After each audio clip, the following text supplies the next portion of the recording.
Well-being and how to prioritize was really the harder part of this. How do we know?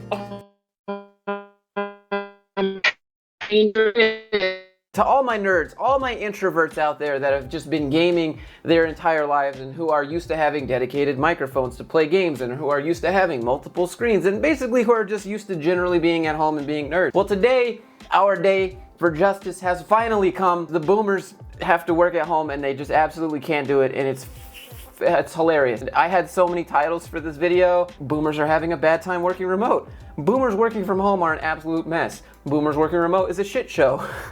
Boomers are failing at working remote. Boomers can't adjust to remote work. Josh, everyone is going remote just like you wanted to. Just like you've been talking about, remote work is the future. And you know, leave it to the boomers. Leave it to the old people who've never used technology but gave you a bunch of shit for it growing up using technology to teach them how to use it. They're like, well, I don't know how to do this work at home thing. What is all this technology? I don't know how to do it. And oh man, it is the absolute best. It feels so good. It's like how everyone is using their laptop microphone and they think that's perfectly acceptable. No, you need a good, nice, smooth radio voice microphone. It literally changes everybody's lives. But here we have people sitting across the room in an echoey open office with a laptop screaming and you can't hear anything but the echo. People have become experts in writing blogs on how to work remote. At least that's what it seems to be. Everyone is like, how to stay productive at home, how to host a Zoom meeting, how to communicate with workers, how to manage remote employees. In fact, I have another video coming just on remote cringe. I thought that the whole point of remote was to get away from all the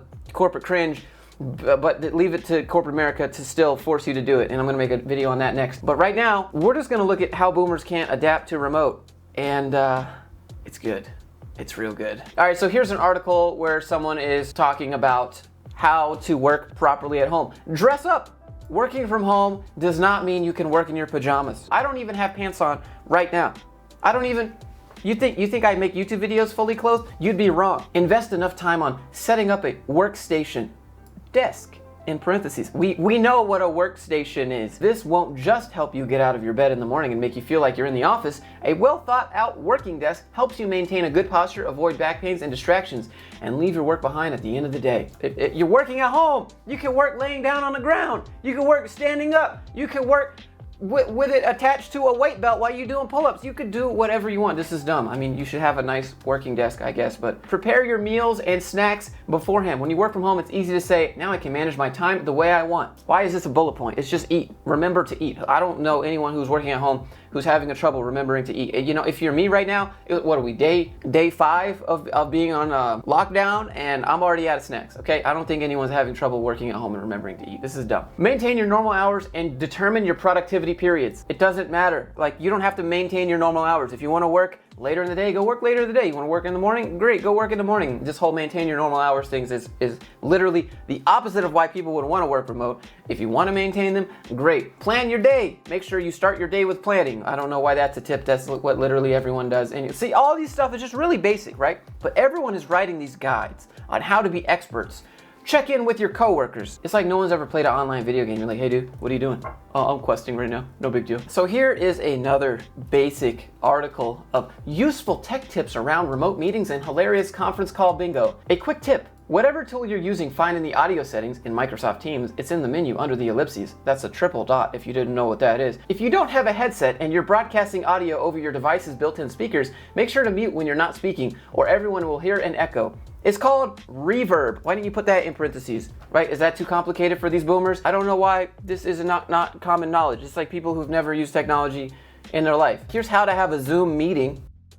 So what is working from home? It's very topical today. To give 3 tips. Step 1, have good internet that doesn't disconnect like this just did.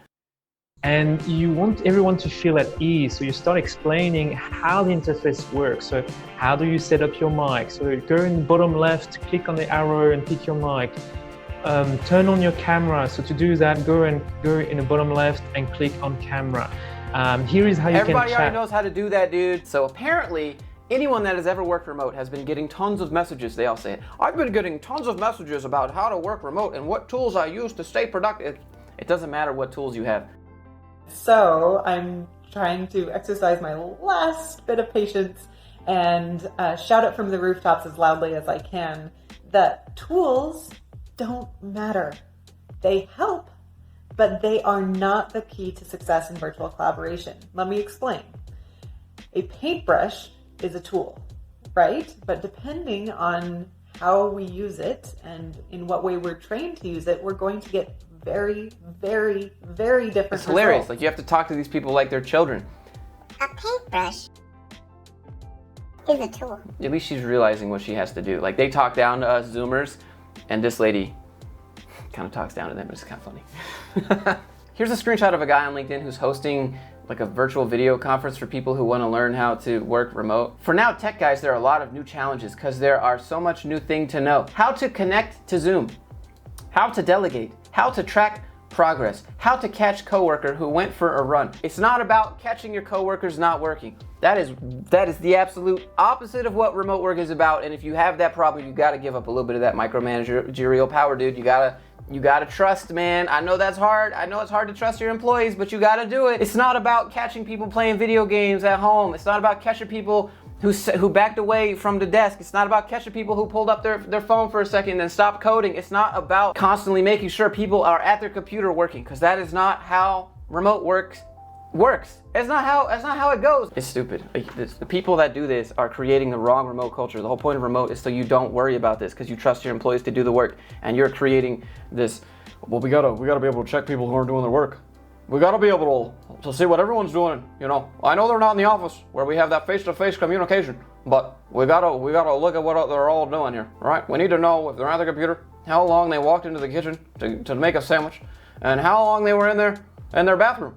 Okay, because at our office we have sloped toilets which limit them to about 15 minutes due to the increased strain on their legs. But they don't have that at home. Chances are, we need to know how long they're pooping on the company dime. Here is a good post. And this dude's not even a boomer. This dude's like my age. He's just dumb, I guess. Things are running smoothly with our team fully remote, but here's why this can't go on forever. So you know it's gonna be good. Fortunately, we're not hiring and ramping up new sales hires right now. This would be impossible to do anywhere near as well as we do in an office. Dumb statement number 1. We can't hire remotely because it's not as effective. Let's move on to dumb statement number 2. Cross-departmental collaboration is slowing down big time. There's so much value in the unplanned interactions that happen every day in the office. No, there's not. There's just a bunch of distraction. There's just a shitload of distraction, my man, Colin. Live call coaching is not the same. Sure, we can use AirCall to listen to reps' calls. I like how he plugs his own company here. But we can't see what they're looking at on their screens, and we can't see the notes they're taking, and these things matter. There's a problem right here, Colin. Why the fuck do you need to look to see what they're looking at on their screens, Colin? Why don't you let them work, dude? Why you care so much? Leave them alone. How much airbrush you got on this photo, by the way? You could just get them to screen share with like Discord or Skype or Zoom or whatever. Just get them to screen share and just be like, hey, what are you taking notes on? Why do you need to micromanage what notes they're taking? Dumb statement number 4. It's hard to keep a pulse on the whole team. So that you know this guy is a micromanager. Actually, I'm just gonna read this in the corporate voice. Sales leadership requires knowing your team inside and out, knowing their moods, knowing when something isn't right. This is hard to do right now. If someone is going through a difficult time where I can help guide them or mentor them, I'll only know about it remotely if they tell me. No, dude. You just ask them, dude. Hey, how's everything going? Hey, man. Everything going good? You have a good day? Anything you need help with? What's up? You wanna, like, you good? This is really dumb statements, Colin. You're making yourself look like a fool here. It sounds like you miss being big brother and watching everything your team does. You'll be amazed at the interactions that are happening via Slack or other tools. You may just find your team company respond well to a remote environment, but you don't. As a leader, what do? Mark Bodner calling him out. He's saying that you're a crap leader because you can't manage them, because that's all you care about. Yeah, dude, 100%. I don't know about you, but office culture is huge for me. I like having everyone on their phones together and using the buzz of the sales floor to help get people motivated. Let's see. Oh, you're a manager. Oh, that's why you like, because you want a micromanagement. Could not agree more, Colin. Sales especially involves human interaction, reading body language. Dude, they're on the phone. This is phone sales. What do we talk about? Reading body language. That's this video, guys. I hope you enjoyed watching these boomers struggle. There's a lot of articles. You're gonna see more and more articles on how to stay productive at home, and it's all gonna be just basic advice, and it's hilarious to watch them struggle. Click subscribe, click like, leave a comment, let me know what you think about these boomers, and I will see you guys in the next one.